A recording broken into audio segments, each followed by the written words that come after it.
about suffering is that suffering does change our lives and changes our perspective. I think some people have got to remember, the people maybe who are watching right now, they're going through some of the darkest stuff of their life and they're wondering if they can hang on. And there is a shelf life on trials and suffering. It does end. It does end. But our job is to get, not to avoid it, but to get everything that we can from it. The world would be better off without me. Yeah, we and then you start going down a real big rabbit hole. But we have a tough time forgiving ourselves. And we see this with other people that we help, people that are close to us who are going through their trials. It's just, one of our good friends here is about to check himself into rehab. And I sent him a message. I said, you got to forgive yourself, man. You're not the person that you're making yourself out to be. We build ourselves up. We build things up in our mind, and we create these scenarios that become reality after a while because we just can't forgive ourselves. But are you trying to live up to that false reality? Yes. You set that reality for yourself, and it's a false reality. And if you don't meet those standards, we all do this to ourselves. I'm sure. We do. At 40 years of ministry, I don't know you all that well, but I'm sure there's times where you build things up in your mind and you create these scenarios that aren't exactly real. I think we all do that. So there's a guy named Dr. Daniel Amen. He's done more brain scans than anyone in history. He's in California. He's got clinics all over the country. And it's his research that helped me to understand that 80% of all of our thoughts are negative. And he has these ways that he's describes this as like a colony of ants getting in your kitchen. We've all had this happen before. And how do you get rid of them? So for him, ants, ANTS, automatic negative thoughts, can only leave through PATS, positive affirming thoughts. And he teaches you that we have to change our mind on certain things, and we cannot be stuck on ourselves, or else in our own issues and our own failures, that's still being stuck on yourself. I love Rick Warren, who wrote that book, The Purpose-Driven Life, that tens of millions of people read this book, but he begins with a very powerful sentence, and his opening sentence is, "It's not about you. It's not about you or your failures. It's not about us anymore." We've come to realize that. We're on a long journey, and we're taking our time. Trust me, we're moving at a snail's pace, but we're trying our best to realize that it's not about us anymore. We've had our thing. We've had our time. That whole idea of 80% of negative thoughts, it's almost like what we talk about with suffering. You almost need that negative in your life to actually push through and get better. If you had positive thoughts your whole life and lived this rosy life, and you probably wouldn't appreciate everything you got. Nor would you have the perspective to speak to anybody. And that's why I think your message is so powerful, because there's Been nobody, there, done that. There's nobody that speaks like you who doesn't know what suffering is. It's impossible. If you grew up with a silver spoon in your mouth and had everything that you ever dreamed of, there's no way you're going to be able to connect with me. I got you. There's no way. And that's why, your good friend Pastor Adam Burt, he connects with me because we're sports guys, and I know he's got some junk, and we talk very frequently. But he's a lot bigger than me, so I have to be nice to him. He fights better than you, that's for sure. He actually uses a fist instead of like this. I've seen some of his fights. He's not all that good at fighting. He got beat up pretty badly. Yeah. Quite a few times. But no, he's a beast. He stays so fit. Yeah, I've worked out with him a few he's times. like rock solid. Totally. I've worked out with him a couple times, and for a 50-something-year-old man, he can still move. He's got the goods. Well, do you subscribe to that, where to be good here, you have to be good here? That's something that Mike and I both. You mean like live the by. heart and the brain connection? The body mind connection more. Body mind, spirit soul body. Right. So I always feel cleaner when I've had a good workout and I've wiped everything out. Oh man, absolutely. I mean, we know it's all by design. Those three work together. The scripture is so clear on that. Now, bodily exercise is of limited value in the sense that it can't get you to God. You can look like a mini God, but it can't get you to God. But it's good. The scripture describes that as being important. That we are our body is the temple of the Holy Spirit.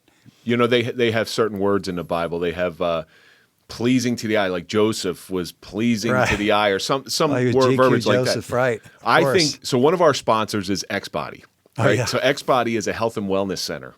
And Joseph would be a perfect fit for this because they do everything from gut checks. They just try to keep your body together. Yeah. Because if your body's falling apart, your mind's going to fall apart. Absolutely. And they'll do different types of therapy. They'll do IV. They'll check your liver enzymes. They'll check anything you want, just trying to make you a better person. Because, like I said, you need to have a solid body to have a solid mind. Well, I believe in it, man. So what's their address? Right here in Wayne, go to xbodyus.com and you'll find out all the information for them. But they're really good. We had a meeting there, beautiful place. But that's Pastor, now you know why his mind is so screwed up. Did you see that body? He doesn't. I keep telling him he's got to take care of himself in order to get his head right. You guys first gotta time I go met in. Pastor Ron. Now listen, I don't look like the most religious person in the world. But the first time I met Pastor Ron, he saw me in all my glory. I knew you were coming, but I You didn't. the tatted thing? I got tattoos all over. Right. He accepted me like I was a Oh man, brother. I think it's pretty cool. Everybody with the tat has a story, and I usually just go right at it. You want people to see it, so I course. just asked the It's very obvious expensive. question. It's very expensive. I want to show it off. Oh man, But yeah, that's It's like women with fake breasts. I paid for them. I want to show them off. You paid for the tattoos. Okay. You're going to show them you off. didn't hear that from me. But you found this new path in college, which again is very rare in itself. Sure. How did that lead into the ministry? Yeah. That's a it's one thing reading the Bible. It's another thing going out and teaching the Bible. Oh man. Yeah.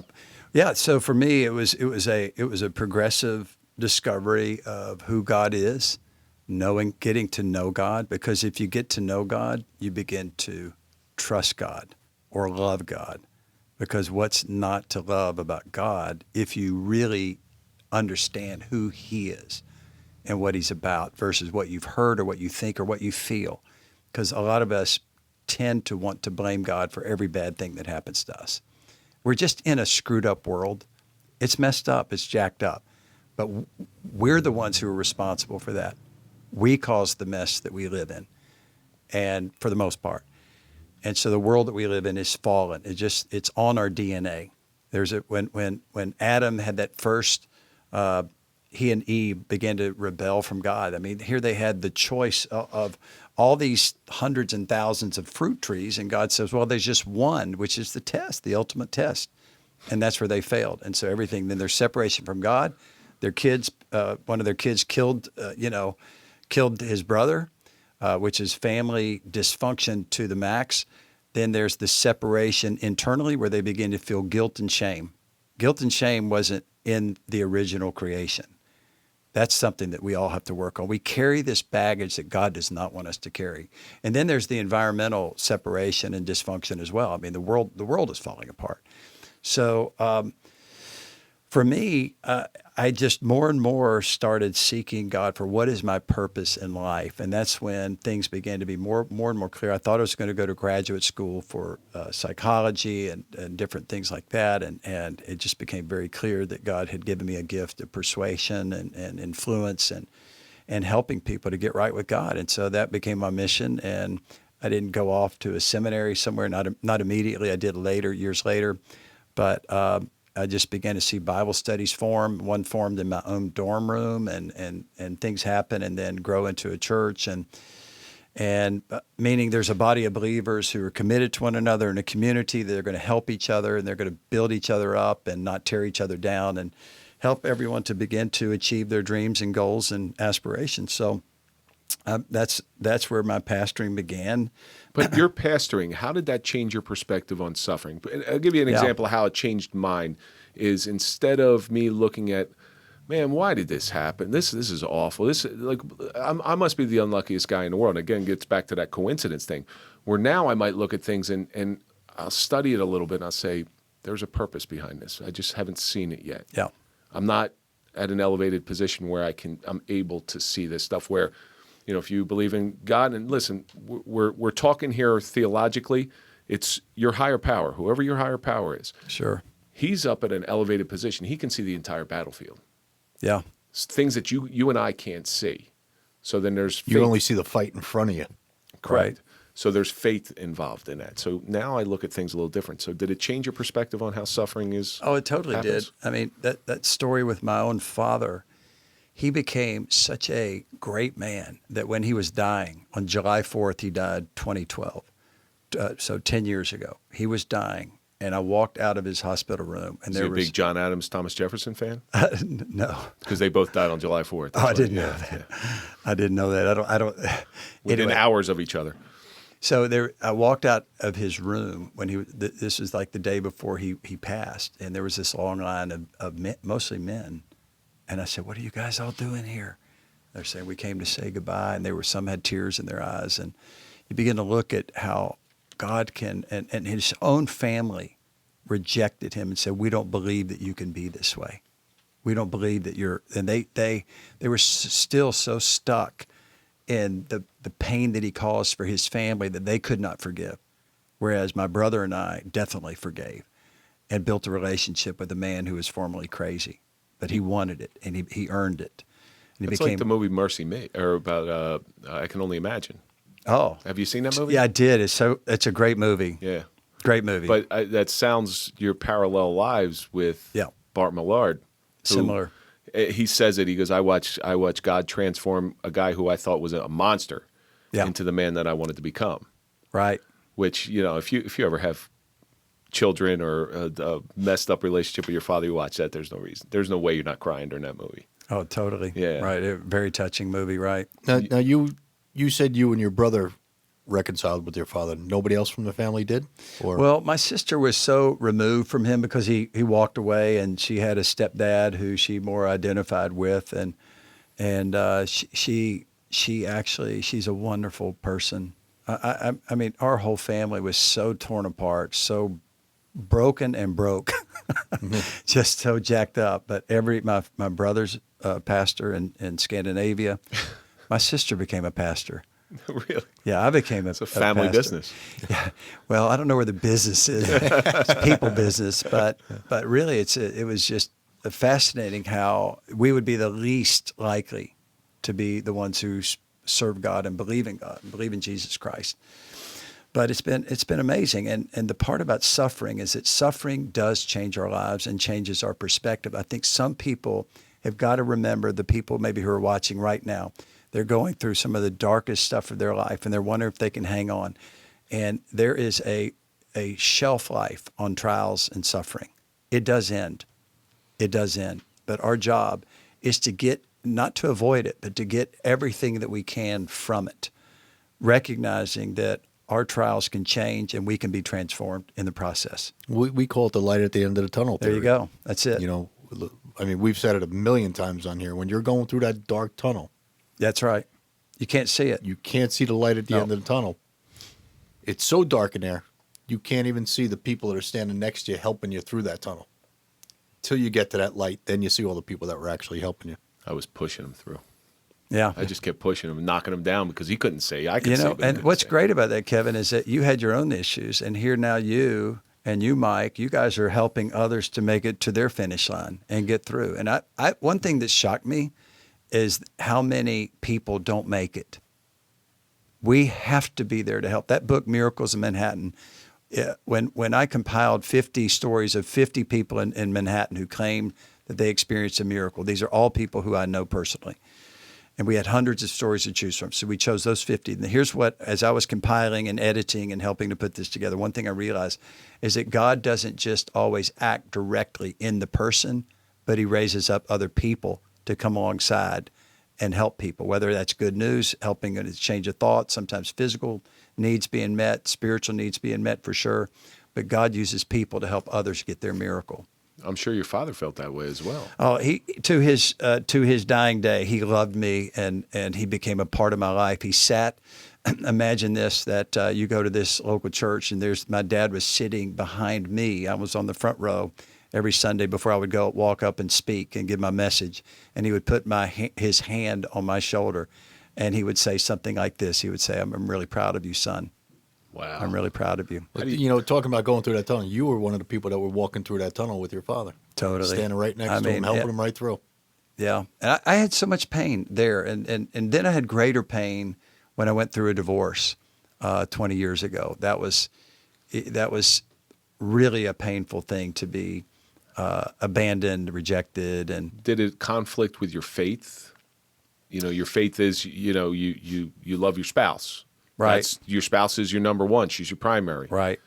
How did that conflict with what your life was? Oh, it was a major conflict. Yeah, but you're human. Right. Again, this is showing humanity. This is not People magazine where someone has a breakup and the next week on the front cover it's who they're really with, right? So that's Hollywood. It looks great, but it was not great.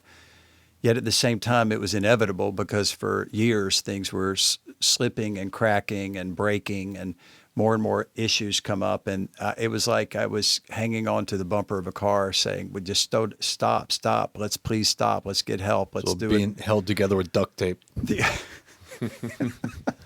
Yeah, and so my tendency was just to get busier and then try to, like, certainly God will help me get through this. And I actually thought that he would. I thought that I would have a testimony, and I was hanging in there for my kids. I didn't want them to have to go through this. And then as it would be, it finally it was just inevitable. It's like we're living two different lives, sleeping in two different places. And it just became clear that it was over.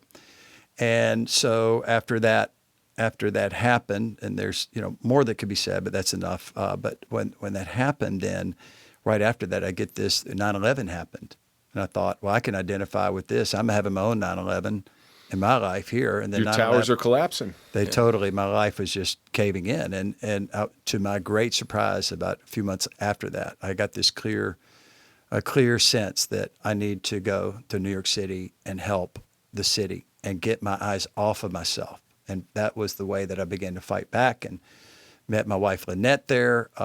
Which is she's my wife now. She wasn't my wife then. Which is a really cool story how right. you met. So you're a good storyteller too. You should tell it. So He's been telling stories his whole life. Maybe he could have her have a better story. yeah, like His Mike and I life are is friends. That's the biggest lie I tell. His life is a facade. So your wife Lynette, who I have not met, but I've heard you speak about her. The serendipitous thing, and I know it's some people call it miracles, some people call it serendipity. It depends on how you view the world. Met you by chance out of an ad that you put out trying to start a church, which sounds insane. I'm going to tell you right now. It's like David Koresh tried to start a church. Yeah. So it's kind of like, hey, I'm going to start a podcast. It's pretty much that next level insanity. Oh, that's how you met me? Yeah. So you take this, you come to this realization that a church needs to be raised out of the ashes. And what's really nice is you take a great event and you take a very tragic event and you create something beautiful out of the ashes. It's like a phoenix, it's like the mythical creature, the phoenix. And so your wife's story about how she was supposed to be in the towers when they went down. Well, she was working at the World Financial Center, and which is right beside one of their buildings, or the one right beside them, I think, went down. But she was supposed to have a morning meeting that she was leading this with several clients for Deloitte, and that was the one meeting that she ever had where they said, "We don't have any offices remaining. We're going to send you." And they sent her to their farthest reach office, which was in Hartford, Connecticut. So that morning at 5:20 a.m., the car picked her up and drove her to Hartford, Connecticut, and she missed that moment. So again, getting back to coincidence. Getting back to the plan. Was it a coincidence or was it a plan? And there's lots of stories out there just like this where you just missed it. But then she goes to Tennessee, where it wasn't New York. She was in Connecticut. She stayed in Connecticut that night. I know. Right. I read that part. But then she was somewhere else where she sees this ad. Oh, that was it. That was her Christmas break. She went to her family in Tulsa, Oklahoma. Tulsa, Oklahoma. I know it started with it. Right. And you had gathered up all this money. Yeah. And you put an ad in. It was a Charisma magazine. So it's a national or international Christian magazine. And it was the first time ever that I don't really believe in advertising my church. I just, either God's going to do it or we're it's not worth it if we have to fund it and prop it up. But this 9/11 was an exception. That we didn't even have an entity, no organization, no money, no bank account, no name. No, internet was barely going at that time.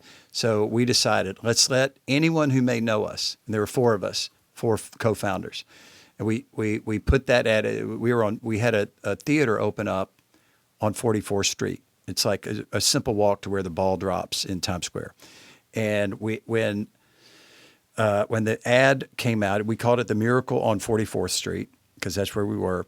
And as because the Miracle on 42nd was already taken. Or 34th. Miracle on 34th Right. Street. Right. So, yeah. 42nd Street was back in the day when you used to go hang out over there. I know what you're talking about. Listen, the fact that you know where it is really bad.